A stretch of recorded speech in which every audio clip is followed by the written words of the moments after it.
Hola, queridos estudiantes y colegas, sean bienvenidos a la clase de inflamación. Para que los organismos sobrevivan, resulta esencial la capacidad de librarse de los tejidos lesionados y entidades invasoras. La respuesta orientada a conseguir estos objetivos se denomina inflamación. Se trata de una reacción protectora, fisiológica, diseñada para librar al organismo de la causa inicial de la lesión y también de las consecuencias originadas por las mismas lesiones. Sin inflamación, las infecciones no serían controladas. Las heridas nunca se cicatrizarían y los tejidos afectados serían una fuente de lesión permanente. Entonces, la inflamación es una serie de fenómenos celulares y vasculares, una reacción o respuesta normal, tanto sistémica como local, de los tejidos frente a una agresión patógena, que pueden ser de índole física, química o biológica. Cuando se habla de una lesión física, me puedo referir a las originadas por quemaduras, golpes o cortes. Al referirme a una lesión química, son aquellas producidas por la exposición ante sustancias como ácidos. Y las biológicas son las generadas por microorganismos como hongos, virus, parásitos o bacterias. Se caracteriza por la producción de mediadores químicos y movimiento de líquidos y leucocitos desde la sangre hacia los tejidos extravasculares. Esta respuesta localiza y elimina las células alteradas, partículas extrañas, microorganismos y antígenos, preparando el camino para el retorno de la normalidad estructural y funcional del organismo. Podemos determinar que el objetivo principal de la inflamación es eliminar la causa y reparar el daño.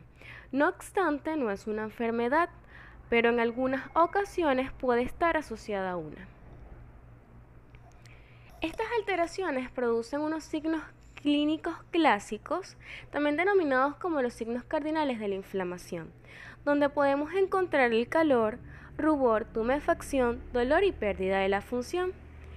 El rubor es la evidencia principal de la vasodilatación y podemos visualizarla en el tejido con una coloración rojiza intensa. El tumor es producto del aumento del líquido intersticial y se puede evidenciar como la formación de un edema. El calor se da por el aumento de la temperatura de la zona inflamada, a consecuencia de la vasodilatación y el incremento del consumo local de oxígeno, mientras que el dolor aparece como la consecuencia de la liberación de sustancias capaces de provocar la activación de los nociceptores. Y por último, la pérdida de la función no es más que un mecanismo de defensa del organismo, que permite inactivar por cierto tiempo la función del tejido para que éste pueda recuperarse. Por lo tanto, cuando ocurre una lesión en el organismo, existen alteraciones en la anatomía y función de la microvasculatura, lo cual activa una serie de sistemas. El primero de ellos es el sistema de las aminas vasoactivas. El cuerpo humano es como un tubo, cubierto externamente por piel e internamente por mucosa. Todo lo que está dentro del tracto digestivo y del tracto respiratorio se considera fuera del cuerpo. Por ende, toda la comida y bebida que ingerimos están fuera del cuerpo. Durante el proceso de digestión se rompe la cadena proteica y se convierte en aminoácidos. Estos son los que se van a absorber del tracto digestivo hacia la sangre para que nuestras células fabriquen proteínas con nuestra información genética. El cuerpo humano posee dos formas de eliminar lo que no tiene ningún valor proteico. El órgano encargado de ello es el hígado, cuya función es eliminar las sustancias de pequeño peso molecular a través del sudor y la bilis. Hay sustancias de gran peso molecular, lo que inhibe que el hígado pueda metabolizarlos. Estas sustancias pueden ser proteínas o moléculas de alguna sustancia química, inclusive algunas pueden ser alergénicas. Entonces, todo lo que está entre piel y mucosa pertenece al interior del cuerpo. Allí hay una serie de células nómadas denominadas como células cebadas. Tienen la característica de reaccionar ante sustancias de alto peso molecular, los cuales reciben el nombre de antígenos. Cuando alguna de estas sustancias entra a nuestro cuerpo, estimula las células cebadas para que fabrique una sustancia que tiende a asimilarse o acoplarse electroquímicamente con el antígeno, denominado anticuerpo, dando una reacción antígeno-anticuerpo propia de las alergias. Ahora, ¿cómo se crea esta sustancia? El antígeno estimula la célula cebada. A consecuencia de, esta comienza a llenarse de líquido, específicamente de agua, hasta que llega a un punto en el cual explota y aparece nuestro primer mediador químico, conocido como histamina. Las arterias están constituidas por 3 capas. La capa media está formada por músculo liso, compuesto de células importantes en forma de huso, con una configuración aplanada. En la primera imagen la identifiqué en un círculo rojo. En el interior del vaso sanguíneo viajan todos sus componentes.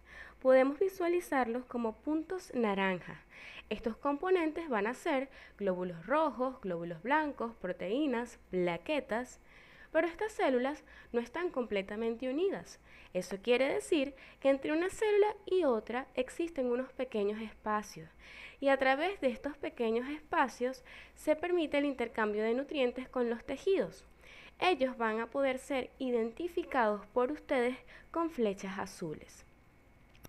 Estos nutrientes de los cuales yo le hablo son oxígeno, agua, aminoácidos, vitaminas, glucosa y todo aquello que necesiten nuestros tejidos para poder sobrevivir. No obstante, los elementos grandes no salen del vaso sanguíneo, siguen viajando en la luz del mismo. Cuando se produce la ruptura de la célula cebada, la histamina se pone en contacto con la red capilar. Eso hace que se encojan las células que constituyen la capa media de las arterias. Y al ocurrir esto, los espacios que hay entre una célula y otra se hacen mucho más grandes, por lo cual se genera una vasodilatación y un incremento de la permeabilidad capilar, tal como estamos viendo en la tercera imagen. Esto da como consecuencia la salida de los elementos grandes, produciendo el edema y rubor característico de una inflamación. Ahora, cuando la histamina se riega en el tejido y se pone en contacto con las fibras nerviosas tipo C, produce una modalidad de dolor conocida como prurito. Cuando se produce la activación del sistema de las aminas vasoactivas, de manera simultánea se activa el sistema de las proteasas plasmáticas. En el plasma sanguíneo las proteínas se encuentran inactivas hasta que se produce un evento traumático o una agresión que afecta a los vasos sanguíneos del tejido. Él está comprendido a su vez por el sistema de la coagulación, el sistema de la fibrina, el de las cininas y el del complemento. Todo parte a raíz del factor 12, también conocido como el factor de Angelman. Cuando este factor logra salir del vaso sanguíneo, que ocurre por 2 vías, pudiendo ser la primera por la ruptura del vaso sanguíneo o la segunda por el incremento de la permeabilidad vascular del mismo, él se pone en contacto con el colágeno del tejido y se activa. Una vez activado, va a actuar sobre una proteína que también se encuentra en el plasma de forma inactiva, denominada plasminógeno, y lo convierte en plasmina, cuya función principal es generar la lisis de la fibrina. No obstante, esta función será llevada a cabo más adelante, pero ella es la responsable de la activación del sistema del complemento. Simultáneamente, este factor 12 activado actuará sobre una enzima que hay en el tejido, denominada o llamada precalicraína, y la convierte en calicraína, y actúa sobre una serie de proteínas que se encuentran en el plasma que son los fibrinógenos. Hay uno de alto peso molecular y otro de bajo peso molecular. Cuando la calicraína actúa sobre estos dos, produce a las cininas, entre ellas la bradicinina, la cual en conjunto con la prostaglandina E2 es la responsable del dolor agudo de la inflamación. El tiempo de duración de la bradicinina es extremadamente corto, aproximadamente entre 25 a 30 segundos. Luego se descompone y desaparece. Es decir, Para que una inflamación duela, tiene que haber una producción constante de bradicinina. Este factor 12 activado también tiene efectos sobre el factor 11 debido a que lo activa. Y este factor 11 activado va a actuar sobre el factor 9 y lo activa. El factor 9 activado tiene la característica de que sobre él van a actuar dos cadenas, las cuales anteriormente eran conocidas como la vía intrínseca y la vía extrínseca. Ellas están conformadas por el factor 8 más el factor 3 más una molécula de calcio. Y la otra está conformada por el factor 7 más el factor 5 más una molécula de calcio. Esto en conjunto genera la mayor producción de factor 10. Este factor 10 activado actuará sobre el factor 2, conocido como el factor de la trombina, y lo activa. Una vez que está activado este factor, actuará sobre el factor 1, que es el factor del fibrinógeno, y lo convierte en monómero de fibrina. Pero sobre este monómero de fibrina va a actuar el factor 13, conocido como el factor de la estabilización de la fibrina, y lo convierte en polímero de fibrina, el cual tiene una función hemostática. Tiene una característica pegajosa y es amarillento. El sistema del complemento. Este sistema está constituido por una serie de proteínas. Su inicio puede darse en dos vías, una vía clásica y otra alternativa. La vía clásica va a responder a una reacción antígeno-anticuerpo propia de las alergias. Esta va a ser mucho más lenta que la vía alternativa, la cual va a reaccionar ante infecciones. Vamos a comenzar la explicación de este sistema desde la vía clásica, la cual se origina ante la unión del complemento 1, 2 y 4, dando como resultado el complemento 3 convertasa, el cual va a actuar sobre el complemento 3, que es el punto de origen de la vía alternativa, dando como resultado dos productos, C3A y C3B. Este último se va a unir al factor B y factor D, dando al C5 convertasa, el cual va a estimular al complemento 5 para producir el complemento 5A y complemento 5B.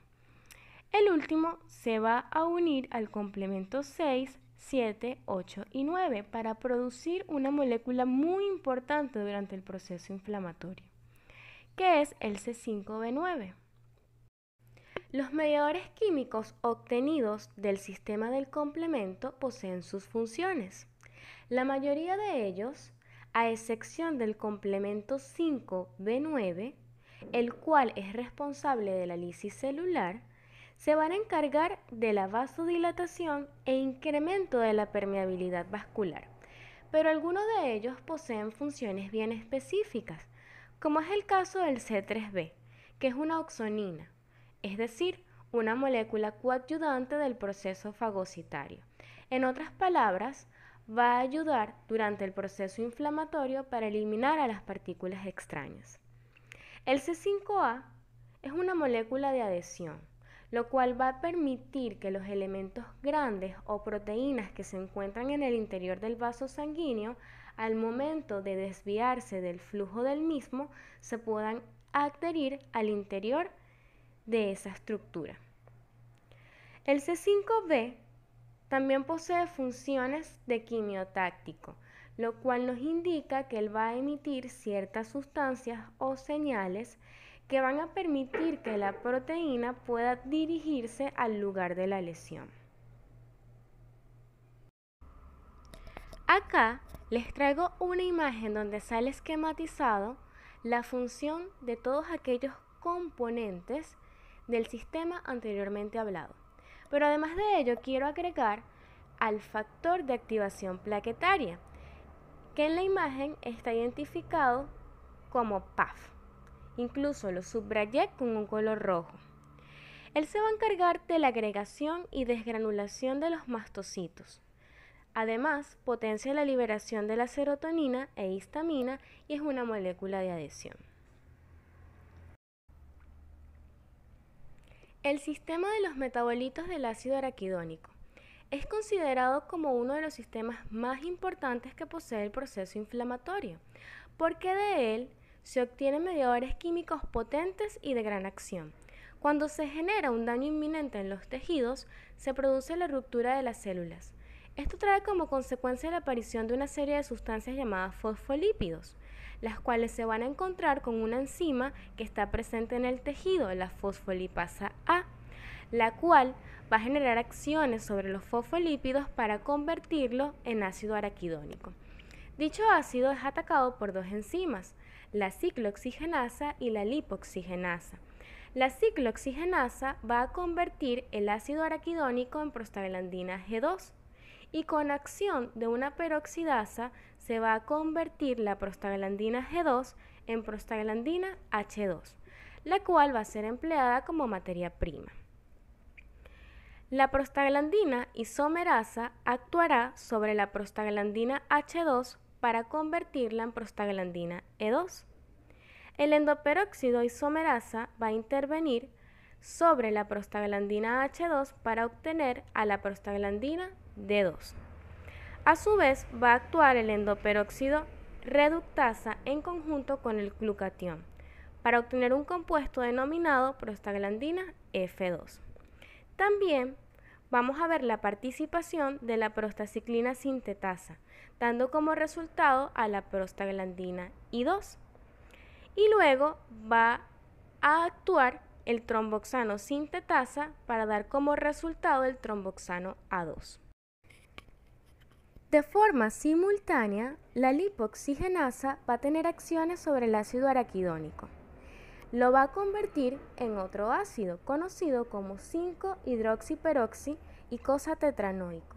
Este puede ser abreviado con el número 5 y las siglas HPETE. A su vez, va a producir leucotrieno A4 y radicales de oxígeno tóxico de peróxido. Sobre este leucotrieno va a actuar la hidrolasa y la interacción de todos estos componentes van a producir leucotrieno B4. Sobre este leucotrieno B4 va a actuar la gamma-glutamilpeptidasa, lo cual nos va a dar un producto que es el leucotrieno C4. Sobre este actuará el glutatión, convirtiéndolo en leucotrieno D4, el cual por degradación espontánea se convierte en leucotrieno E4. Al igual que todos los mediadores químicos que hemos estado describiendo, los que provienen del sistema de los metabolitos del ácido araquidónico poseen sus funciones. La prostaglandina E2 incrementa la temperatura corporal, los fibroblastos y la permeabilidad capilar. Es la responsable de la reabsorción ósea durante la erupción dentaria y es una sustancia dolorígena, la cual al unirse con la bradicinina generan un dolor de tipo agudo. La prostaglandina D2 es la encargada de la vasodilatación e incremento de la permeabilidad capilar, al igual que la prostaglandina F2, solo que ésta incrementa la motilidad del útero. La prostaglandina I2 genera vasodilatación, incremento de la permeabilidad capilar y es un potente antiagregante plaquetario. Todo lo contrario al tromboxano A2, el cual genera una vasoconstricción y es un potente agregante plaquetario, es decir, va a cambiar la polaridad. El ácido 5-hidroxiperoxi y cosa-tetranoico es un quimiotáctico, al igual que el leucotrieno B4, solo que el último será mucho más potente. El leucotrieno C4, D4 y E4 generan un incremento potente de la permeabilidad capilar. Los factores de crecimiento también intervienen durante el proceso inflamatorio, pero es importante tomar en cuenta que todos aquellos factores se consideran sustancias cancerígenas, debido a que ellas, ya sean artificiales o naturales, aceleran la multiplicación y producción celular. Entre ellas vamos a encontrar el factor de necrosis tumoral, que produce caquexia, el factor de crecimiento epidérmico, que estimula la producción de los fibroblastos, el factor de crecimiento F, que es mitógeno para células epiteliales, el factor de crecimiento de P, que participa en la angiogénesis, es decir, en la producción de los vasos sanguíneos, el factor de crecimiento transformante beta, que se encarga de desactivar los leucocitos, es decir, él va a interactuar durante el proceso final de la inflamación. En todo proceso inflamatorio se dan dos respuestas, una vascular y otra celular. La vascular no es más que la vasodilatación y el incremento de la permeabilidad. Un vaso sanguíneo en condiciones normales lleva una organización de sus células. Los glóbulos rojos se encuentran viajando pegados a la pared del vaso y los glóbulos blancos en el centro del flujo sanguíneo. Esta organización tiene que ser así porque a través de los poros se hace el intercambio de nutrientes entre los tejidos y los glóbulos rojos. Al producirse un daño en un tejido, inmediatamente se activan todos los sistemas y empiezan a aparecer los mediadores químicos. Los primeros son los responsables de la vasodilatación. Entonces, la organización que llevan nuestras células empieza a modificarse, porque ante una vasodilatación, el flujo sanguíneo se hace más lento. Esto genera que los glóbulos blancos migren desde el centro del vaso hacia la pared del mismo. Este cambio que hacen los leucocitos se conoce como marginación o migración. Una vez en esta etapa aparecen las moléculas de adhesión, las cuales hacen que el leucocito se pegue a la pared del vaso. Esta acción de pegarse y poblar por dentro la pared con leucocitos es el segundo evento y se denomina como pavimentación. Una vez llegados a este punto, en el tejido dañado vamos a encontrar a los quimiotácticos. Todos ellos van a actuar como imán, atrayendo a los leucocitos. Por el incremento de la permeabilidad capilar, los espacios en el vaso sanguíneo van a ser mucho más grandes. Entonces, ellos empiezan a deformarse hasta que logran salirse del vaso. A esto se le conoce como diapédesis y es el tercer evento de la respuesta celular de la inflamación. Una vez que los leucocitos salen del vaso sanguíneo, algunos de ellos, como los monocitos polimorfonucleares, sufren una transformación y se convierten en una célula gigantesca, conocida como macrófago. No todos los leucocitos se transforman, solo algunos. El macrófago tiene la capacidad de reaccionar ante sustancias extrañas e inclusive cuerpos extraños, un ejemplo, una bacteria. Cuando una bacteria se pone en contacto con un macrófago, este reacciona y deforma su citoplasma, hasta que logra englobar y encerrar dentro del mismo a la bacteria, en un compartimiento llamado fagosoma. Una vez que el macrófago tiene encerrado a la bacteria en su fagosoma, él vierte en dicho fagosoma una serie de sustancias que son los constituyentes lisosómicos y destruye la bacteria. Entonces ese fagosoma se convierte en fagolisosoma y esto da lugar al cuarto evento, llamado fagocitosis. Y así culminamos nuestra clase con esta frase: la humildad te hará crecer, pues siempre buscarás aquello que te hace falta para aprender. Muchas gracias.